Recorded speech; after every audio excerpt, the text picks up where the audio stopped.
A very good morning dear student. Today we will start UV visible ultraviolet and visible spectroscopy. इसके पहले हमने IR को पूरा discuss किया है। आज हम चलते हैं एक न्यू स्पेक्ट्रोस्कोपी की तरफ, वो है ultraviolet and visible spectroscopy. Generally in दोनों को हम एक साथ कंबाइंड स्टडी करते हैं, अल्ट्रावायलेट एंड विजिबल। तो जो भी स्पेक्ट्रोफोटोमीटर्स बनते हैं वो जनरली दोनों रेंज को कवर करते हैं।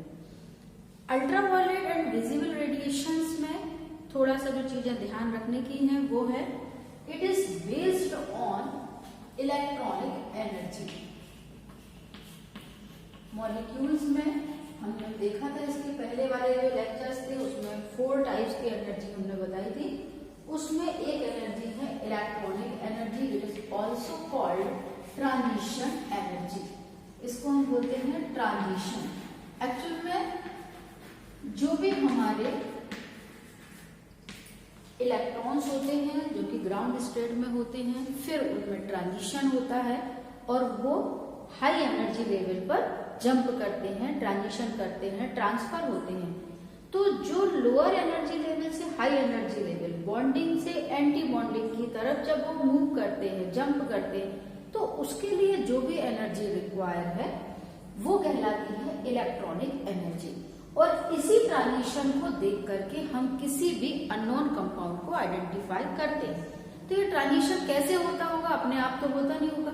तो यहाँ पर हम जब अल्ट्रावायलेट रेडिएशन को मॉलिक्यूल से पास कराते हैं तो उन मॉलिक्यूल्स में ट्रांजिशन होता है, उनके जो इलेक्ट्रॉन्स होते हैं उनमें ट्रांजिशन होता है। और जब ट्रांजिशन होता है तो जिस तरीके से वो जो ट्रांजिशन होते हैं उससे इसमें हमको बैंड्स दिखाई देने लगते हैं। इस तरीके से ट्रांजिशन होते हैं तो हमको बैंड्स दिखाई देने लगते हैं।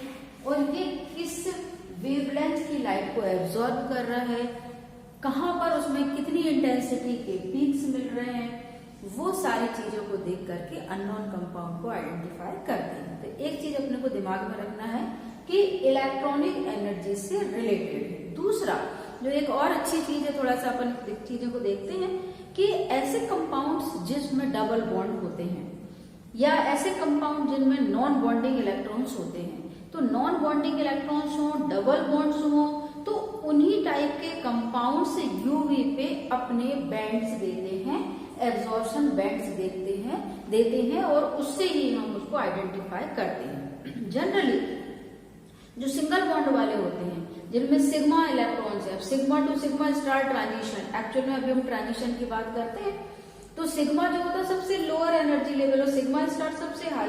तो जब वो इसको इतना बड़ा ट्रांजिशन देना पड़ता है तो बहुत ज्यादा एनर्जी की जरूरत पड़ती है। उस केस में अल्ट्रावायलेट रीजन पे बैंड्स दिखाई नहीं देते, मतलब उनका आइडेंटिफिकेशन हम नहीं कर पाते हैं। फिर उनको कैसे करते वो एक अलग चीज हो जाएगी।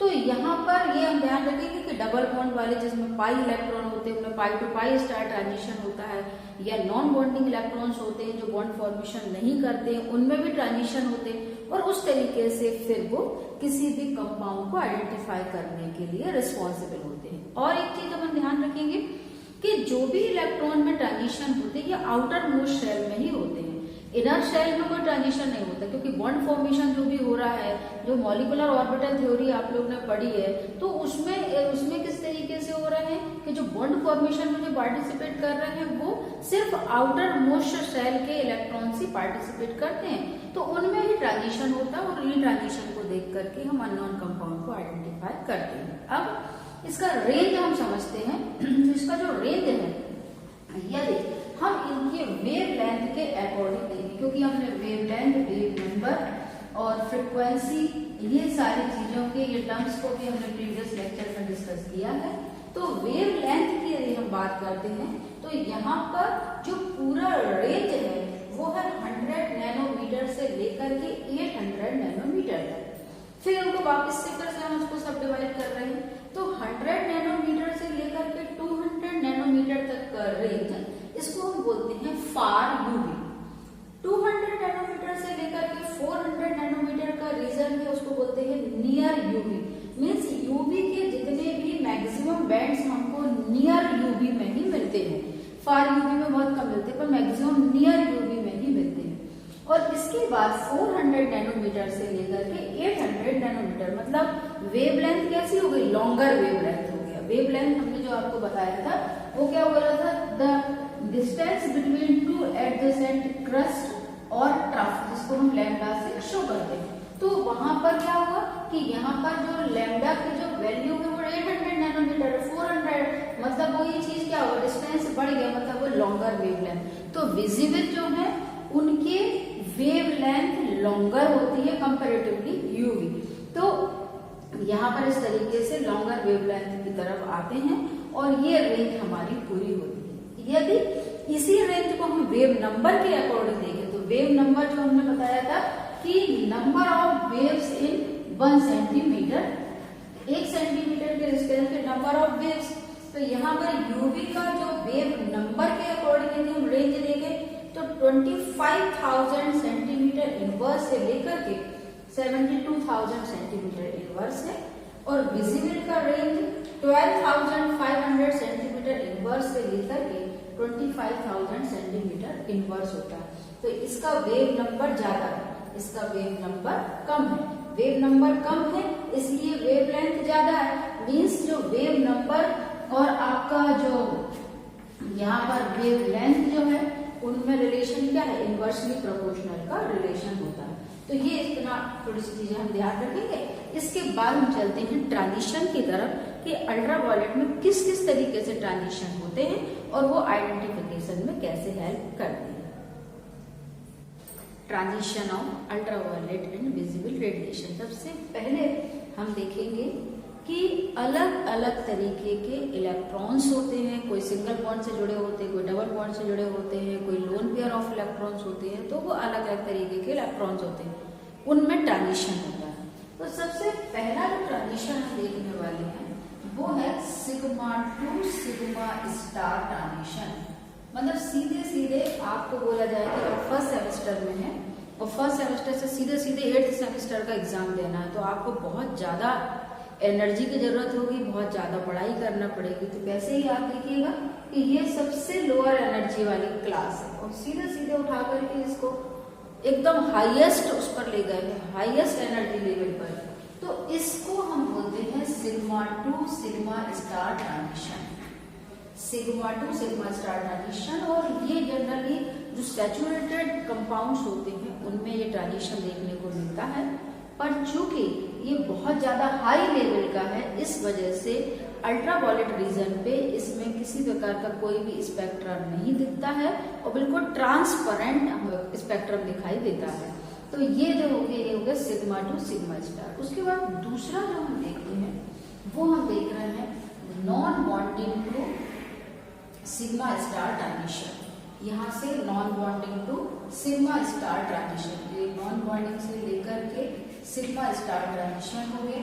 अब नॉन बॉन्डिंग से सिग्मा स्टार ट्रांजिशन को मतलब ये आप समझ लीजिए कि जो भी कंपाउंड हैं उनमें लोन पेयर ऑफ इलेक्ट्रॉन होंगे और वो सिंगल बॉन्ड से जुड़े हुए होंगे। तो जैसे हम एग्जाम्पल लेते हैं मैथेनॉल का, मैथेनॉल में ऑक्सीजन और यहाँ पर ये हाइड्रोजन, और ऑक्सीजन जो होती है उस पर 2 लोन पेयर ऑफ इलेक्ट्रॉन्स होते हैं। इसी तरीके से दूसरा कंपाउंड हम ले सकते हैं मिथाइल क्लोराइड। अब मिथाइल क्लोराइड जो होता है इसमें यहाँ पर लोन पेयर ऑफ इलेक्ट्रॉन्स होते हैं। तो इसमें क्या है, नॉन बॉन्डिंग इलेक्ट्रॉन है और ये किससे जुड़ा हुआ है, सिग्मा बॉन्ड से जुड़ा हुआ है। मतलब इसमें जो ट्रांजिशन होने की पॉसिबिलिटी है वो यहाँ पर नॉन बॉन्डिंग से लेकर के सिग्मा स्टार ट्रांजिशन पे जाता है। इसी तरीके से यहाँ पर मिथाइल आयोडाइड है, मिथाइल आयोडाइड पर भी हमको lone pair of electron iodine में देखने को मिलते हैं और ये किससे जुड़ा हुआ है, सिग्मा बॉन्ड से जुड़ा हुआ है, सिंगल बॉन्ड से जुड़ा हुआ है। इस वजह से इसमें जो ट्रांजिशन होगा वो non bonding to sigma star होगा। जो रेंज है मैथेनॉल 147 नैनोमीटर पर, मिथाइल क्लोराइड 169 नैनोमीटर पर, मिथाइल आयोडाइड 258 नैनोमीटर पर अपने पीक्स देते हैं। ये हो गया आपका non bonding to sigma star. इसके बाद थर्ड, अब जो तीसरा ट्रांजिशन है वो है non bonding to pi star transition. Non bonding और पाई स्टार ट्रांजिशन कहाँ मिलते होंगे वो हम देखते हैं। यदि मान लीजिए कोई भी कंपाउंड है जिसमें नॉन बॉन्डिंग इलेक्ट्रॉन्स भी है और डबल बॉन्ड भी है, तो इस तरीके के जो कंपाउंड्स होते हैं उनमें non bonding to pi star transition की पॉसिबिलिटी बनती है।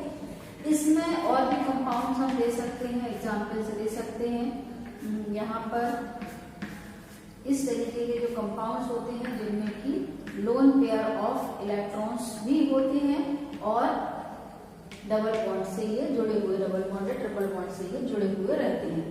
इनमें आप देखिए ट्रांजिशन बहुत छोटा है, एकदम एक ही क्लास को अप करना है, तो मतलब बहुत लेस एनर्जी की नीड होती है इसमें। विजिबल रीजन पे भी हमको यहाँ पर ये ट्रांजिशन देखने को मिल जाते हैं। जैसे कीटोन की बात करें तो 2 to 5 नैनोमीटर पर हमको इसका पीक दिखाई देता है। और इसके अलावा जो आइसोब्यूटेन जो होता है, आइसोब्यूटेन का भी अगर देखा जाए तो यहाँ पर वो 665 नैनोमीटर पर अपना पीक देता है। तो ये वैल्यूज फिक्स होती हैं और इन वैल्यूज को देख करके हम कोई भी अननोन कंपाउंड को आइडेंटिफाई करते हैं। Now next transition is pi to pi star transition. Pi to pi star transition में हम देख रहे हैं कि दोनों ऐसे कंपाउंड जिनमें कि डबल बॉन्ड या ट्रिपल बॉन्ड प्रेजेंट होता है, जैसे कि इथीन की बात करें तो इथीन जो होता है CH2 डबल बॉन्ड CH2। अब यहाँ पर सिर्फ डबल बॉन्ड प्रेजेंट है, तो डबल बॉन्ड से डबल बॉन्ड मतलब पाई इलेक्ट्रॉन पाई स्टार ट्रांजिशन पे दिखाएंगे। तो इस तरीके की पॉसिबिलिटी जो है इथीन है या इथाइन होते हैं, इनमें भी हमको पाई टू पाई स्टार ट्रांजिशन भी दिखाई देता है। उसी प्रकार से जैसे ब्यूटाडीन है तो ये भी, इसकी भी एनर्जी बहुत कम होती है, इसलिए ये भी अपने पीक्स ज्यादातर विजिबल रीजन पे ही दिखाई देते हैं। जैसे ब्यूटाडीन है तो ब्यूटाडीन का जो पीक हमको दिखाई देता है वो 270 नैनोमीटर पर दिखता है। क्यों? क्योंकि ब्यूटाडीन को हमको यदि याद करना है तो ब्यूट मीन्स होता है 4, डाई मीन्स 2 और double bond E means double bond. तो ये इस तरीके का यहाँ पर ब्यूटाडीन कंपाउंड होता है, इसमें भी सिर्फ और सिर्फ डबल बॉन्ड प्रेजेंट होते हैं। तो इस तरीके से इसमें जो भी हमको ट्रांजिशन दिखाई देगा वो pi to pi star transition ही दिखाई देगा। इसके बाद नेक्स्ट लास्ट जो ट्रांजिशन है that is sigma to pi star transition. अब sigma to pi star transition का ट्रांजिशन को आप देख सकते हो कि थोड़ा बड़ा ट्रांजिशन है और बड़ा ट्रांजिशन होने मतलब एनर्जी ज्यादा लगेगी, तो कंपैरेटिवली इसमें एनर्जी ज्यादा लगती है। और इसमें जो सैचुरेटेड कार्बोनाइल कंपाउंड है, सैचुरेटेड कार्बोनाइल कंपाउंड में ये इस तरीके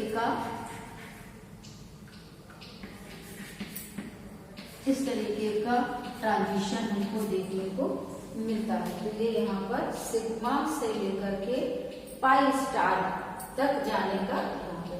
तो जनरली इस तरीके के ट्रांजिशन कैसे, किस टाइप के इलेक्ट्रॉन्स हैं और किस तरीके के बॉन्ड से वो जुड़ रहे हैं, उनमें उस तरीके के ट्रांजिशंस होते हैं और वो ट्रांजिशंस देख करके हम अननोन कंपाउंड को आइडेंटिफाई करते हैं। सारी ट्रांजिशंस के इंक्रीजिंग ऑर्डर में समराइज किया हुआ है। तो ये जो एनर्जी है ये इंक्रीज हो रही है, ऊपर से जाकर के नीचे एनर्जी इंक्रीज हो रही है। किस किस ट्रांजिशन में कितनी कितनी एनर्जी लगती है वो देखेंगे थोड़ा सा। सबसे पहले non bonding to pi star, सबसे छोटा ट्रांजिशन जिसमें पाया जाता है कार्बोनाइल कंपाउंड में। फिर non bonding to sigma star transition, थोड़ी सी उसमें ज्यादा एनर्जी लगेगी, वो किसमें पाया जाएगा, ऑक्सीजन में, सल्फर में, नाइट्रोजन में या हेलोजन कंटेनिंग कंपाउंड में। फिर next is pi to pi star transition, generally double bond triple bond वाले जो कंपाउंड्स होते हैं जैसे alkene, alkyne, azo compound, carbonyl compound. Next is sigma to pi star जो कि कार्बोनाइल कंपाउंड में प्रेजेंट होता है। एंड यहाँ पर last is sigma to pi star, दोनों सिग्मा टू पाई स्टार है जो कि कार्बोनाइल कंपाउंड और एल्केन कंपाउंड में। तो ये इस तरीके से ट्रांजिशंस को हमने समझा है। आई होप आपको एक कॉन्सेप्ट क्लियर हुए होंगे। यदि किसी प्रकार का कोई भी डाउट है तो आप मुझे कमेंट सेक्शन पे लिख सकते हैं। Thanks for watching. subscribe my channel and take care.